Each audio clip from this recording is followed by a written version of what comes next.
Hey everyone, so this is my review for Suicide Squad. So I'm just gonna get right into it. And one of the pluses that I noticed right away is that the plot moves right along from the beginning. There's no exposition. Um, it doesn't take long to get into the story, why they're bringing the characters together. So I appreciated that. This director allowed the audience to see what was going on rather than having it explained to them or spoon fed to them. And a lot of the times that doesn't cross over well with the audience when you spoon feed things to them as if they're not smart enough to draw conclusions themselves. So that was a plus. I like the fact that the director took risks with the characters. He wasn't afraid to kill off people that are more iconic than others, or people that you would expect to survive don't survive. And I'm not going to go into spoiler territory right now, so I'm not going to speak too much on that. You'll have to see the movie for yourself. I like the director's directing style. It was very smooth. The transitions were seamless. So whoever they had editing their scenes, they did a really good job with that. I also appreciated the fact that the color palette worked for this movie. There were some parts where it was kind of dark and gritty, but there were also parts where it was kind of bright and colorful. And each time that they made that switch, it worked. If you look at movies like 2019's Lion King, they stuck with a single color palette, and that's a part of the reason why that movie was not received that well. They used a lot of tan, a lot of brown, a lot of neutral colors in that movie. And for me, that kind of threw me off and it made me not want to finish the movie. Unlike the original Lion King movie, it was very colorful. And the fact that it was so colorful, it really captivates your interest and it makes you want to see the movie from beginning to end. So, uh, going back to Suicide Squad, that was a strength with this movie was the color palette. Um, the way that they used Harley in this movie, Harley Quinn, was better than the first Suicide Squad for sure. She was able to shine more in this movie. They used her character correctly. And so, even though I'm not necessarily a fan of Harley Quinn, I like what they did with her in this movie. And if they continue in this direction with that character, then she'll hold on to the audience or the fans that she's gained for herself, if not get more fans of the character.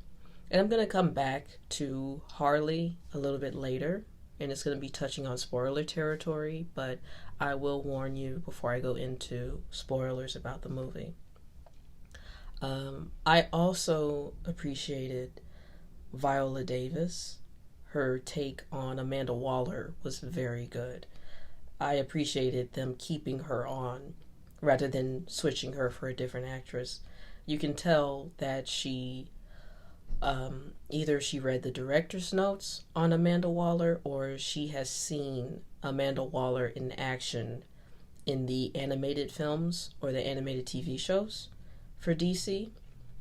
So in the shows, in the movies, Amanda Waller was always ruthless and insistent and determined. And she didn't care who had to die or who she had to sacrifice to get the job done.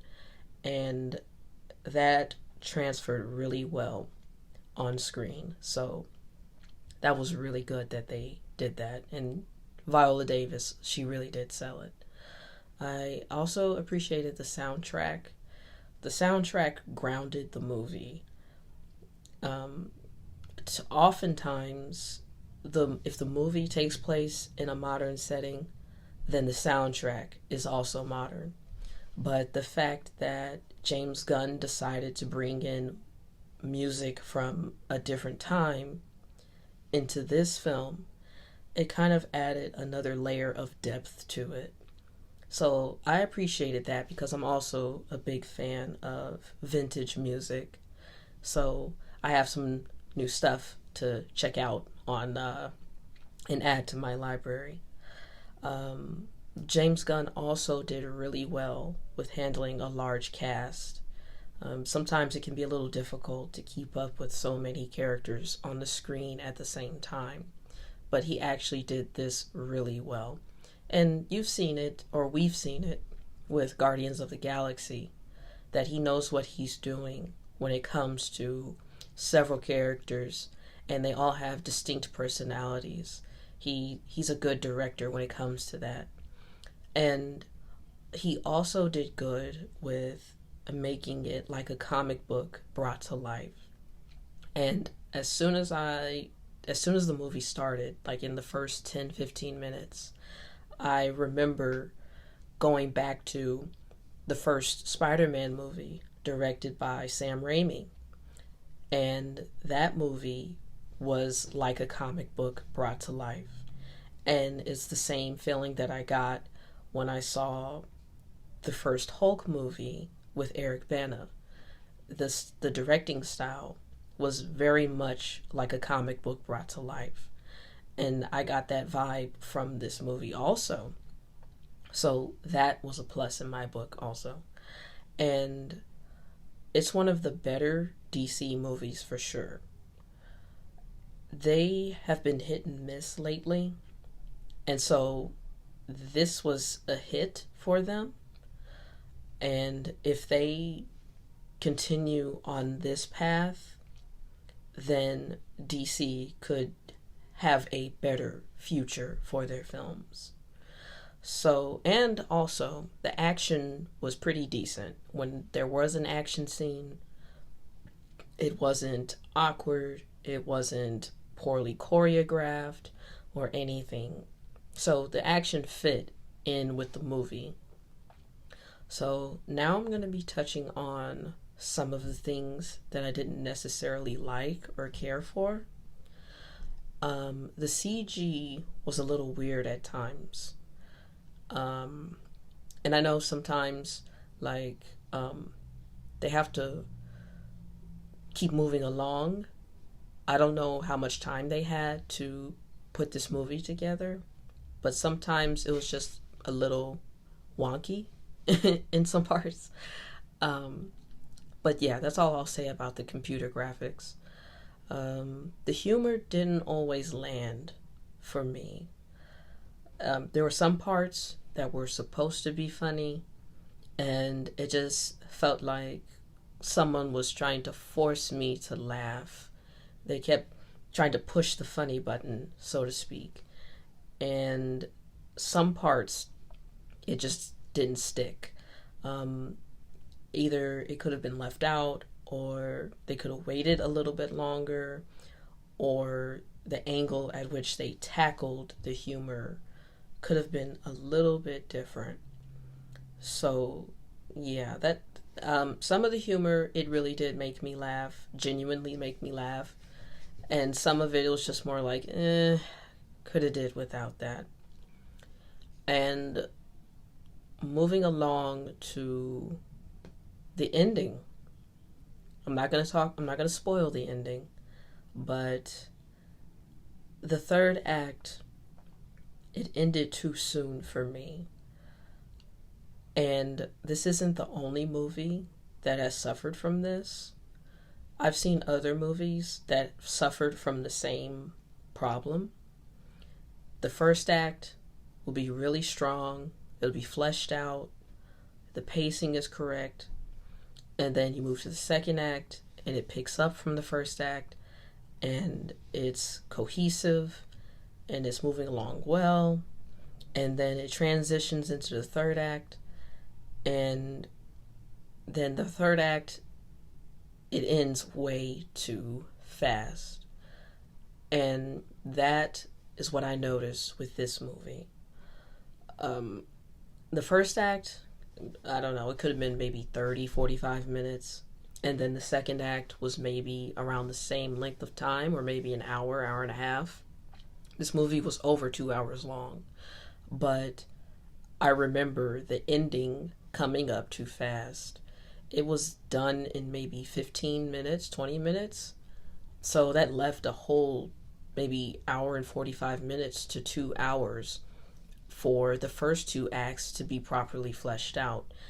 And that's not to say that this movie needed to be 3 hours long, but more so that they could have allocated time from the first act and the second act and reallocated it to the third act. And that would have made the third act stronger. It's like going at 100 miles per hour on a highway, and then all of a sudden you have to stop at a red light, and you have to hurry up and hit the brakes so that you don't run that red light. And when a movie is moving along, and it gets to the climax and the resolution, and then it just comes to an abrupt end, that's the feeling that I get when it's wrapped up too fast. It's like being in that car. So, because of what happens in the end of the movie, I feel like the audience should be given more time to unpack what happened in the final act. And so, for scenes that are supposed to be emotional and touching, and you want it to stick with the audience, those should last a little bit longer.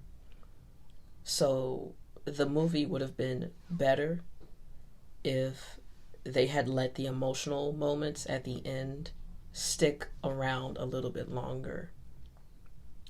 And that kind of took away from the overall score that I'll give Suicide Squad. And the rating that I'm going to give Suicide Squad is a B. And that's because it does more good things than it does things that could have been better. And I don't go into a movie looking for things to point out that was negative. I don't look for the negatives first, because I'm just not that kind of person. I don't look at the negative, or I try not to. I tend to look at the positives first. And so a lot of this movie was overwhelmingly positive, which is good. But there are some things that could have been done better. And I understand that no movie is perfect. I totally understand that. And that's why I gave it a B rating. And some movies will get an A rating, but it all depends on several factors. So I'm not going to compare this movie to a Marvel movie. I'm not going to give all Marvel movies an easy A, because they follow a certain pattern. They follow a certain formula. And it works for Marvel movies. That formula that Marvel movies follow does not work for Suicide Squad, because it's a totally different movie. Marvel movies tend to be about superheroes or underdogs. And I believe the only underdog tale that they have is Ant-Man.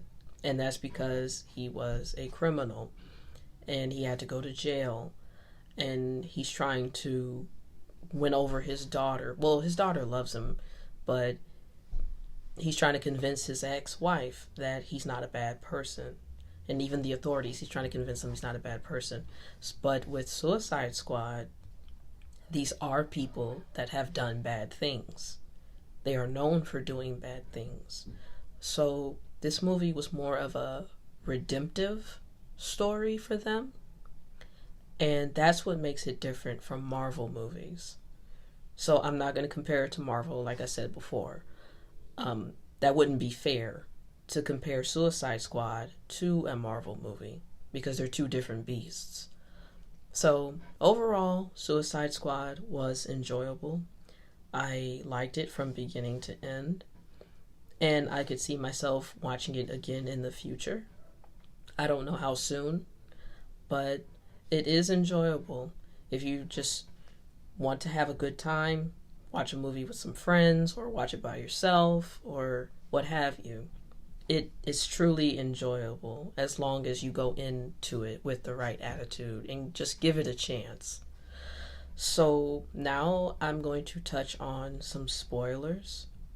So if you want to drop off at this point, I will just say thank you for listening thus far. Make sure you leave a like, make sure you subscribe, because I will be doing more reviews in the future. And now I'm going to go into the spoiler. So there was some talk about Harley's escape in the movie, and some people feel Harley Quinn had plot armor. And they are right to an extent. Harley Quinn does have plot armor. But if I remember correctly, and if I'm wrong, please let me know, Harley Quinn is going to return for future DC movies. So the situation is Margot Robbie is stepping away from Harley Quinn for a while. So, and that makes sense because as an actor or an actress, you don't want to be fixed in time or be in the situation where your fans cannot differentiate between you as the actor or actress and the character that they've played for so long or so many times. So it makes sense for her to take a break from Harley Quinn. And I understand it and I respect it.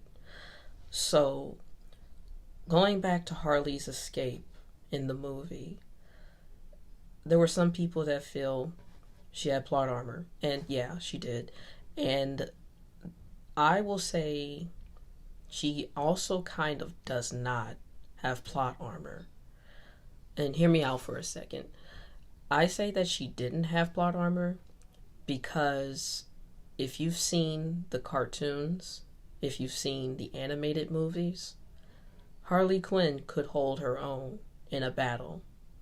She was deadly with a mallet.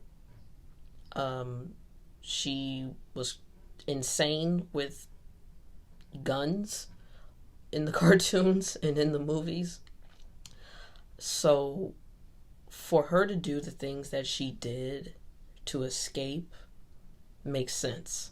It makes sense for her character because Harley Quinn to me has always come across as agile, nimble, unpredictable, crazy, and unusually strong for someone her size. So I feel like it's not fair to say that she had plot armor, even though she kind of did. So it's a yes and no. Yes, she had plot armor, and no, she didn't. She's a skilled fighter. She went up against Batman, and even though she ultimately lost, she did get a few licks in. She went up against Batgirl. She managed to knock her out. And I'm pretty sure there's a couple of other notable characters that she's fought, and she either took them down or they took her down. But she's a tough cookie. So I won't give her that, oh, they just overpowered her. I don't think that that's true. So that's the end of the spoiler talk, and that's also the end of my Suicide Squad review. So if you have any questions, or you want to talk about your favorite character, or your favorite part of the movie, what you did like, what you didn't like, what they could have done better, or any suggestions for videos, then just leave a comment in the comment section below and I'll respond to you as soon as I can. And once again, thanks for listening to my review of Suicide Squad. There's more to come in the future. Leave a like, subscribe, share it with your friends, get them onto my channel, because I'm trying to grow this YouTube channel. And I will see you all later.